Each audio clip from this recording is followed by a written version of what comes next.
À toutes et à tous, bonsoir. Déclaration de l'épidémie de choléra dans plusieurs zones de santé de la province du Maniema. Le gouverneur de cette province sollicite l'intervention du gouvernement central. Encore une fois, madame, monsieur, bonsoir. Le président de la République, Félix Antoine Tshisekedi Tshilombo, vient de présider la réunion institutionnelle au menu la situation sécuritaire et la politique de l'heure. Suivez les autres points évoqués dans ces comptes rendus faits par le président de l'Assemblée nationale, Vital Kamerhe, au micro de Blandine Sovo. Le président de la République, chef de l'État, son Excellence Félix Antoine Tshisekedi Tshilombo, a réuni autour de lui les chefs de corps, les chefs des institutions, dans ce que nous appelons la réunion interinstitutionnelle. 3 points étaient inscrits à l'ordre du jour de cette réunion, à savoir la question situation sécuritaire dans notre pays. Et le premier point comprend 3 sous-points. Il y a le travail qui sera désormais fait conjointement entre l'EAC et la SADC. Il y a le processus de Luanda et de Nairobi, mais il y a la résolution 2773 du Conseil de sécurité. Le deuxième point a porté sur les enjeux de l'heure, l'attitude que nous devons avoir vis-à-vis des enjeux de l'heure en tant qu'acteurs institutionnels et politiques de notre pays. Le troisième point, c'était les divers. S'agissant du premier point, le président de la République nous a informé du fait que l'EAC, Eastern African Community, la communauté économique des États de l'Afrique de l'Est et la SADC, travailleront désormais ensemble dans le cadre du processus de Luanda et de Nairobi. Le président de la République nous a fait l'honneur de nous partager ce qu'il a engagé comme résultat à Doha. C'était, sur le plan diplomatique, très important, et nous expliquer, et à travers nous, tout le peuple congolais, que Doha n'a pas annulé Luanda ni Nairobi. Au contraire, Doha vient booster Luanda et Nairobi. En ce qui concerne la résolution 2773, merci à tous ceux qui ont apporté leur voix pour qu'elle soit adoptée. C'est une victoire diplomatique parce qu'elle impose des sanctions, elle impose des cessations des hostilités, mais nous avons dit que ce n'était pas suffisant, il faut qu'on ait des modalités pratiques de l'application de cette résolution, d'autant plus que par le passé, on a eu des résolutions de démilitarisation de Kisangani qui n'avaient pas été appliquées, et là, le travail va continuer, et le président a exhorté Madame la Première ministre et le gouvernement de continuer cette offensive diplomatique pour dire à nos partenaires et amis du Congo comment nous allons rendre pratique cette résolution 2773. En ce qui concerne les enjeux de l'heure, l'environnement politique et les enjeux de l'heure, le président de la République a insisté sur l'initiative qui est aujourd'hui conduite par son conseil spécial en matière de sécurité, le professeur Eberandé. Et il a tenu à préciser qu'il a pris cette initiative et elle constitue une première étape qui devra amener à terme, après de pourparlers, après des discussions, à la formation d'un gouvernement d'union nationale, mais surtout que la République démocratique du Congo recouvre totalement son intégrité territoriale et sa souveraineté nationale. Justice à présent, les différents procès en cours opposant la République démocratique du Congo au Rwanda et l'évolution du dossier porté devant la Cour pénale internationale, c'est l'essentiel du point de presse animé par le ministre de la Justice Constant Mutamba au Palais du Peuple. Rodé Panda nous en dit un peu plus. Au cours de ces points de presse, Maître Samuel Mbemba Kabouya, vice-ministre de la Justice et contentieux international, a rappelé l'objectif poursuivi dans ces procès contre le Rwanda au niveau de la Cour pénale internationale. Notre rappel de ce jour consiste à dire à nos compatriotes de Goma, Bukavu, des territoires occupés, que non seulement nous ne les avons pas oubliés, mais le gouvernement continue à travailler d'arrache-pied selon les instructions de son Excellence, Monsieur le Président de la République, chef de l'État, de notre chef du gouvernement, Madame Judith Soumino Tuluka, pour que ceux qui commettent ces exactions finissent par être poursuivis et condamnés. Le gouvernement travaille et vous appelle à vous qui vivez ces exactions dans votre chair de ne pas avoir peur. Voilà pourquoi j'en appelle à tout Congolais de relayer au maximum l'adresse du procureur général de la CPI que voici: otplink-cci.int. Cette adresse ou ce lien internet doit être présent dans l'esprit de chaque Congolais et de chaque personne qui a des informations à transmettre à la justice pénale internationale. Samuel Mbemba a précisé que les affaires ont été initiées par la RDC. Le moment viendra où les preuves seront présentées dans les formes requises. Je vous propose à présent de suivre cette tournée à Kisangani du chef d'état-major général, du chef d'état-major des forces armées de la République démocratique du Congo.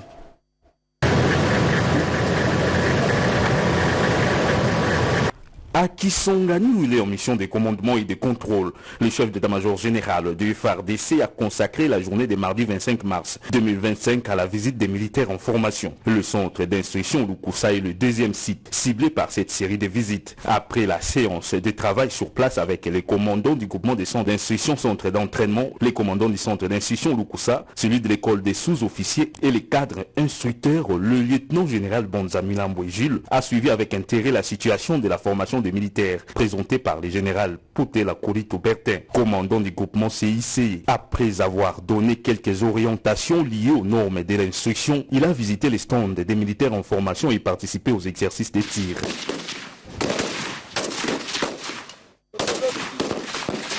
Le lundi 24 mars, il s'est rendu au camp lieutenant général Baouma pour s'entretenir avec quelques militaires de la garde républicaine cantonnés sur place. Partout où il est passé, il a prêché le patriotisme, la discipline militaire, les missions des FARDC et les dévouements en cette période de guerre. Aujourd'hui, le devoir on appelle Sibino.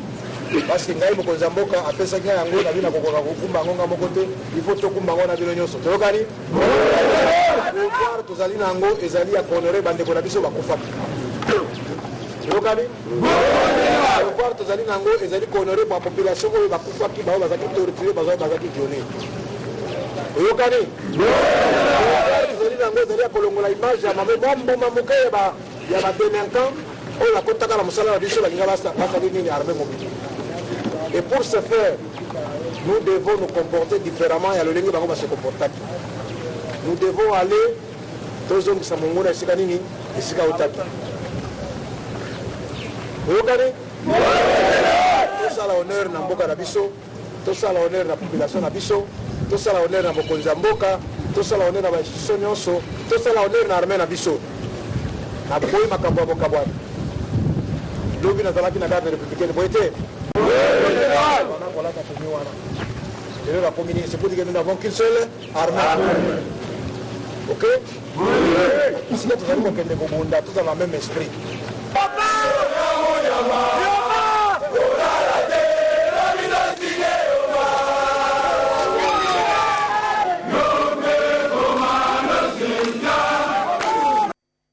En Ituri, plus de 250 personnes ont retrouvé le sourire grâce à la campagne de réparation chirurgicale bec de lièvre menée par Samaritan Pure. C'était en présence du gouverneur de l'Ituri. Junior Selemani nous en parle dans ce reportage. Sauver de vie, donner le sourire, voilà un combat mené au quotidien par l'administration militaire de l'Ituri et ses partenaires. Cet après-midi, dans la centre de l'hôpital général de référence de Bounia, le lieutenant général Luboyanka Shomadjoun, gouverneur militaire de l'Ituri, est allé encourager l'équipe médicale et réconforter le bénéficiaire de la campagne de réparation chirurgicale de bec de lièvre.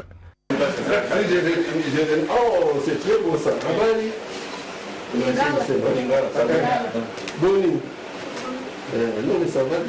Les enfants et les adultes, aussitôt opérés, retrouvent leur sourire, de quoi réjouir les numéros 1 de la province. pour le moment, comme vous le savez, les gens sont plus tournés vers autre chose.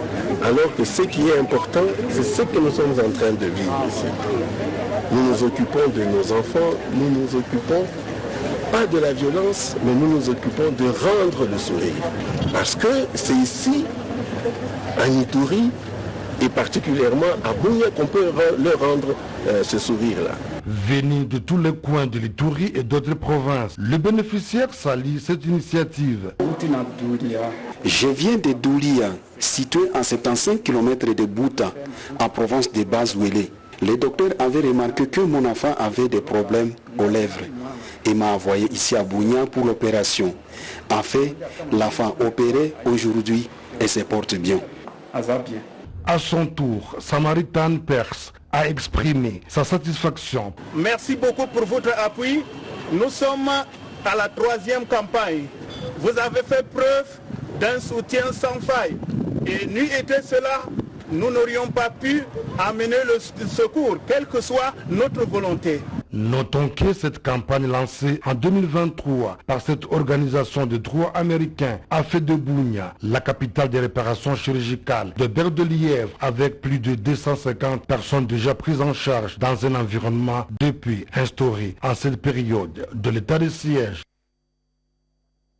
Restons toujours dans la province de l'Ituri, cette fois-ci avec la communauté EMA qui dit non à la persistance d'affrontements dans le territoire de Djougou. Encore une fois retrouvé Junior Selemani dans ce reportage. Deux appels à la cessation des hostilités en territoire de Djougou se multiplient en Ituri. Dernière réaction en date est celle de la communauté NT, regroupant le peuple EMA. Dans une déclaration rendue publique ce mardi dans la capitale provinciale de l'Ituri, cette structure communautaire plaide pour la réouverture des accès routiers d'intérêt économique qui ravitaillent Bunia en produits de première nécessité, tout en réaffirmant son engagement à œuvrer pour le soutien des autorités légalement établies pour le retour définitif d'une paix durable dans cette province menacée par des groupes armés locaux et étrangers. Nous, communauté réunie au sein de l'association culturelle INT, recommandons ce qui suit: de traquer tous les groupes armés actifs en Ituri et alors tous les groupes armés et d'accélérer le processus PDDRCS afin de rétablir la paix. 3. De sécuriser les centres commerciaux, la route RNV7 qui est devenue impraticable, afin de faciliter à toute la population de s'approvisionner tranquillement des produits de première nécessité. Et enfin, le peuple EMA soutient totalement les chefs de l'État, son Excellence Antoine Félix Tshisekedi Tshilombo, dans cette démarche de la recherche et rétablissement de la paix à l'est de la RDC et plus particulièrement en province de l'Ituri. Signalons que plusieurs notables ainsi que l'administration militaire ont toujours soutenu le dialogue inter-iturien comme moyen le plus efficace pour résoudre cette crise sécuritaire. Sachez que dans le Nord Kivu, précisément dans la ville de Butembo, 4 présumés bandits appréhendés par la police nationale congolaise ont été présentés à la presse avant d'être transférés aux juridictions compétentes. Plusieurs biens volés ont été restitués à leurs propriétaires. Il s'agit de 45 téléphones Android, des chaises roulantes, des rideaux de luxe, un mixeur, un ordinateur, des imprimantes, matelas, des caisses de boissons et autres biens de valeur. Le maire de Butembo, le commissaire supérieur principal, Noah Baïkitel Roger, a félicité le travail abattu par le service de sécurité pour ces jolis coups de filet. Nous commençons par remercier d'abord la population de la ville de Butembo qui a concouru à ce que la police puisse mettre la main sur les hors-la-loi. Ce sont des jeunes gens, mais qui insécurisent la population de la ville de Butembo.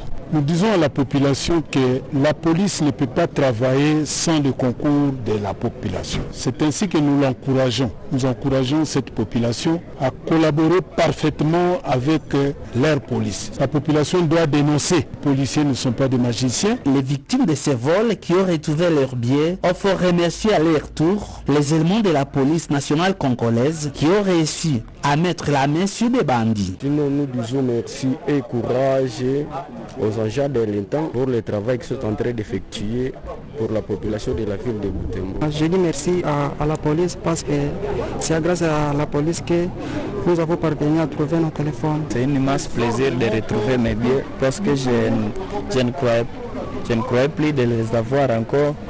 Comme à nos jours, si on te vole quelque chose, tu ne les retrouves plus. Mais bon, courage d'abord à notre police. L'autorité urbaine demande à ses administrés de continuer à faire confiance à la PNC et au FRDC et de collaborer toujours avec les services reconnus pour la sécurité de la ville. La province du Haut-Ouélé vient d'envoyer un premier lot de ses recrues vers les centres de formation des forces armées de la République démocratique du Congo. La cérémonie a été présidée par le gouverneur Jean Bakomito à l'aéroport national d'Issiro. Cette fois-ci, comme jamais auparavant, le Haut-Ouélé valablement et suffisamment représenté dans les effectifs de jeunes prêts à servir le pays sous les drapeaux. Résultat visible de la campagne menée par le gouverneur Jean Bakomito Gambou dans presque tous les territoires, répondant ainsi au mot d'ordre du chef de l'État. Ces nouvelles recrues, au point de décollage vers le centre de leur formation via Kinshasa, ont le moral au zénith.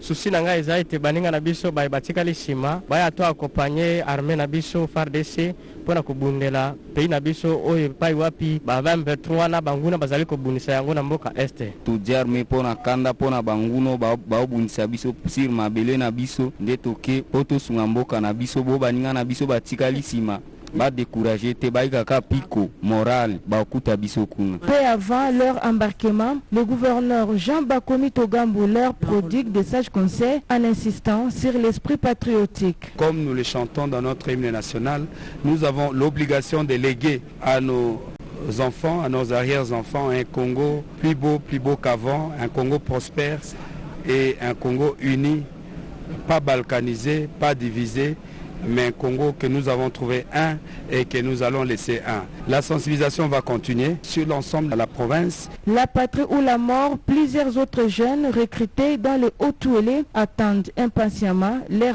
tour. Les jeunes de la province du Haut-Lomami ont été sensibilisés par la questeur de l'Assemblée nationale à l'enrôlement dans l'armée. Suivez.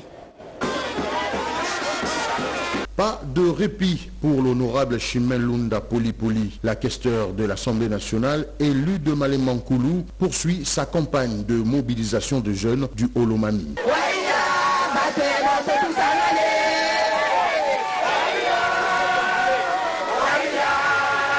Ici, à Kanoka, au garde du territoire de Malemankulu, en plein meeting populaire, la députée nationale donne de la voix et convainc le jeune à rejoindre le FARDC. Monsieur le Président de la République, entourez-vous des hommes intègres et animés de l'amour de la patrie, pas de gens véreux. Bien avant, la questeur de l'Assemblée nationale s'était rendue à Moulongo, toujours dans le territoire de Malemankulu, où elle a drainé une foule. Un seul message, amour de la patrie et soutien au FARDC. L'honorable Chimène Lunda, qui est également membre du Présidium de l'Union sacrée de la Nation et présidente fédérale de l'AFDC, a aussi invité la jeunesse de cette partie de son fief électoral à s'enrôler au sein de l'armée régulière. La campagne sur l'éveil patriotique et la cohésion nationale dénommée Congolais Téléma, allais-je dire, suscite l'adhésion de plusieurs compatriotes. C'est le cas de l'honorable Mao Twene qui a relayé le message à la population de Kenge. Nous sommes là dans la province du Kwango. Congolais Téléma, ces cris de combat et de mobilisation est porté par tous les Congolais pour garantir la cohésion nationale et l'unité des ingrédients indispensables en vue du rétablissement d'une paix durable. Dans la poursuite de cette campagne contre la guerre d'agression rwandaise et ce supplétif terroriste du M23 FC par la Première ministre dans l'espace Grand Bandundu, précisément à l'étape de Kenge, province du Kwango, les députés ont emboîté les pas avec un message à l'endroit de la population. L'honorable Mao Twene, élu de Kinshasa, salue l'initiative. Dans l'itinérance de la première ministre, qui est en train de faire la campagne de sensibilisation concernant Congolais Téléma. Nous sensibilisons tous les Congolais de s'aligner derrière le président de la République au Tibétain pour goûter dehors tous les fruits de la ensemble, c'est possible. Les Rwandais sont à la base de ce que nous subissons comme la guerre, la M23, c'est les étiquettes. Nous demandons à tous les Congolais d'être réunis comme un seul homme pour goûter dehors les Rwandais avec ses complices, y compris les internationaux qui les soutiennent. Le Congo doit gagner cette guerre injuste. Il faut donc l'implication de tous pour assurer cette victoire.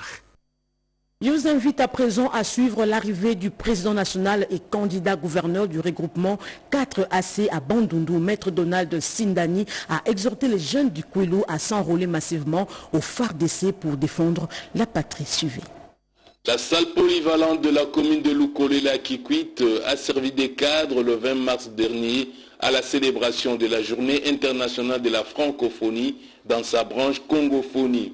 Plusieurs personnalités politico-administratives, les corps scientifiques, les étudiants et autres ont pris part à ces assises. Objectif, préserver nos cultures. Dans son message, le directeur général de l'ISDER Kikwit, point focal de la congophonie dans le Grand Bandundu, le professeur Joël Matomo a indiqué que la congophonie est une branche de la francophonie.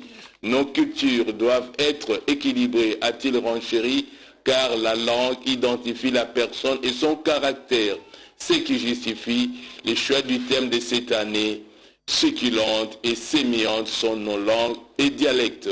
La francophonie veut aussi valoriser les langues nationales et nos dialectes. À côté, il y a la francophonie, de l'autre côté, il y a la congophonie. Donc, les parents lui parlent en français pour qu'il parle français. Mais la langue maternelle, cet enfant ne pourrait même pas dire bonjour. Comme annoncé au début de ce journal, au Maniema, l'épidémie de choléra vient d'être déclarée dans plusieurs zones de santé. Le gouverneur de cette province sollicite l'intervention du gouvernement central pour éradiquer cette épidémie. Déclaration de l'épidémie de choléra dans les zones de santé de Kindu, Talunguli, Kailo, Kampene, Ferekeni et Kunda dans la province d'Imani.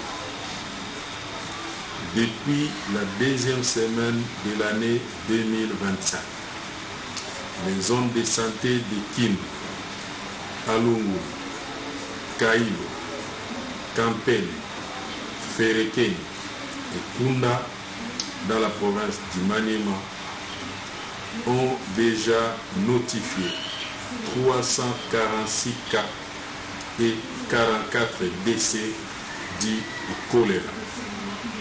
Les échantillons prélevés à l'hôpital général de Kindu et d'Alongoli au cours de la semaine 4, 5, 6 et envoyés à l'INRB, après analyse effectuée, le résultat a été positif, d'où la confirmation de l'épidémie.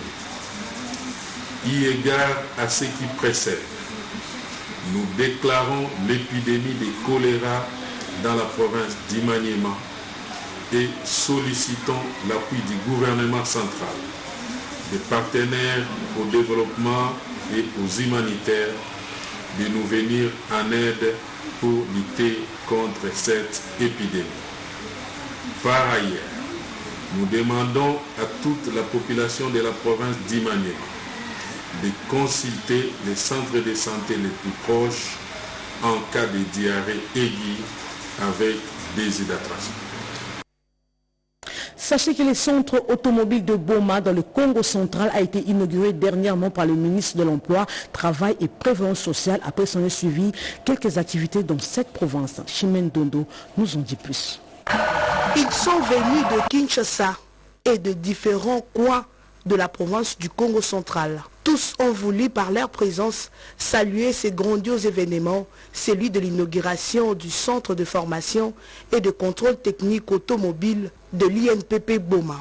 Hasard de calendrier ou pas, toutefois l'événement intervient à une date où le pays commémore le 56e anniversaire de la mort du premier président de la République, Joseph Kasavubu. Prenant la parole, le ministre de l'Emploi et du Travail affirme que ce centre va faire des Congolais des ouvriers qualifiés dans différents domaines. La cérémonie de ce jour entre dans l'histoire de la commune de Nzadi, cité pétrie de potentiel pour laquelle une main-d'œuvre qualifiée dans les secteurs de la logistique et des transports maritimes, pétrochimie, énergie, mécanique, bâtiment et génie civil, ainsi que les domaines tertiaires, boosteraient davantage la production des entreprises et réduisant l'importation de la main-d'œuvre étrangère dans ce domaine. Faisons d'une pierre deux coups. Ephraïm Akwakwana-Metou a rappelé que le veille patriotique est né au Congo central avec Kimpa Vida, Simo Kimbangu, puis Kasavubu, à la suite du président de la République, Félix-Antoine Tshisekedi Tshilombo, de la première ministre Judith Suminwa Tuluka, qui ont repris le flambeau de cette veille patriotique. Ephraïm Akwakwa lance un appel à toute la jeunesse du Congo central à s'enrôler massivement dans l'armée. J'ai saisi cette occasion pour lancer un appel pressant à toute la jeunesse du Congo central à s'enrôler massivement dans nos forces armées, question de booster hors de notre territoire national l'ennemi et sauver ainsi la patrie en danger. Au Lualaba, l'école Kolwezi est menacée de fermer ses portes d'ici l'année prochaine. Cette décision du conseil d'administration belge de Lubumbashi n'a pas laissé indifférents les parents et les enseignants, nous dit Mirendiki. Plusieurs enfants congolais et expatriés qui étudient à l'école belge risquent de ne plus fréquenter cette école consulaire à partir de l'année scolaire prochaine. Une décision qui n'est pas du goût des parents d'élèves qui voient en cette décision du conseil d'administration de l'école belge de Lubumbashi des risques sérieux de déperdition scolaire. Les parents et les conseils n'ont pas réussi à accorder leur violence. Il y a quelques jours, nous avons reçu des notes nous informant que l'école allait fermer, donc l'année prochaine, mais sans raison, et on mettra nos enfants où? Le programme scolaire belge est différent du programme congolais. Vu leur soi-disant raison de fermeture, disons que voilà, l'école n'avait pas de niveau et que nos enseignants n'étaient pas vraiment à la hauteur. Et en plus de cela, le bâtiment ne correspond pas vraiment aux normes d'une école.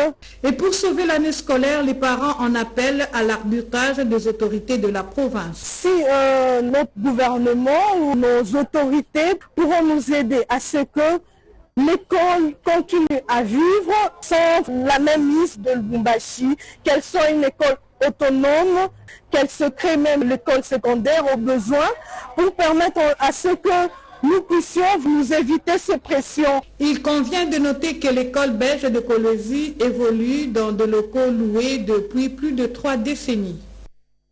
Et pour terminer, la question liée à l'exécution des travaux de développement de la province de la Mongala au cœur des échanges entre le vice-ministre du budget et les notables de cette province. Anastasie Doumbou nous en dit plus. Les notables de la Mongala, membres de l'UDPS Tshisekedi, déterminés à assurer un contrôle citoyen rigoureux sur le projet de développement local lié au programme des 145 territoires dans la Mongala. Ces derniers, autour du vice-ministre du budget, Bokumwana, rassurent la population que chaque fonds destiné à ces travaux sera protégé et que toutes les tentatives de détournement de fonds fera l'objet d'une dénonciation ferme. L'occasion pour les caucus de remercier le chef de l'État Félix-Antoine Tshisekedi Tshilombo et le secrétaire général à l'UDPS pour l'élévation du vice-ministre au sein du présidium de l'Union sacrée de la nation. La population est donc visée à l'unité et à défendre la patrie.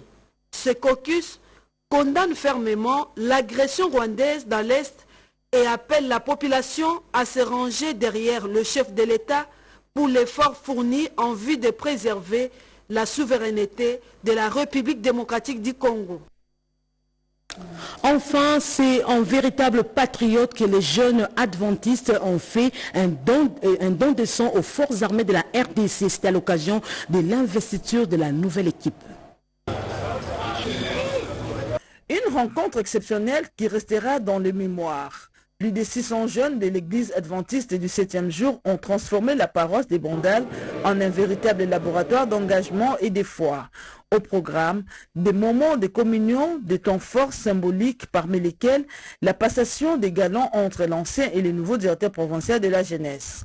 Un geste lourd de sens, marquant les débuts d'une nouvelle ère pour cette jeunesse ambitieuse, avec pour mot d'ordre, agir, servir et se mobiliser pour les causes qui comptent. Le jeune est responsable de son avenir. Nous devons penser comment il faut s'autonomiser, se prendre en charge, créer un nouveau paradigme dans la jeunesse adventiste du 7e jour. Et dans un élan de solidarité bouleversant, ces jeunes ont répondu à l'appel du président de la République Félix-Antoine Tshisekedi Tshilombo en donnant de leur sang pour les victimes de l'Est du pays. Un acte de compassion qui résume l'esprit de cette journée. Servir Dieu et sa patrie sans frontières. Nous avons bien voulu accompagner aussi le gouvernement, donner les sons, parce que vous connaissez qu'il y a aussi des jeunes gens, et parmi les militaires, à nous qui sont aussi des jeunes gens, qui sont morts de l'autre côté, d'autres encore souffrent peut-être de dons de sang. L'événement a attiré des figures marquantes, telles que le vice-premier ministre du plan, Guylaine Nyembo, mais aussi certains parlementaires autrefois membres de cette coordination. C'est la fin de cette édition d'information de 19h réalisée par Jacques Kabouaba, rédigée par Patricia Ungu, Nana Nawej et Paulette Lomba. Merci de nous avoir suivis. L'actualité continue sur votre chaîne nationale. 20h à la présentation, Marie-Louise Mbella. Au revoir.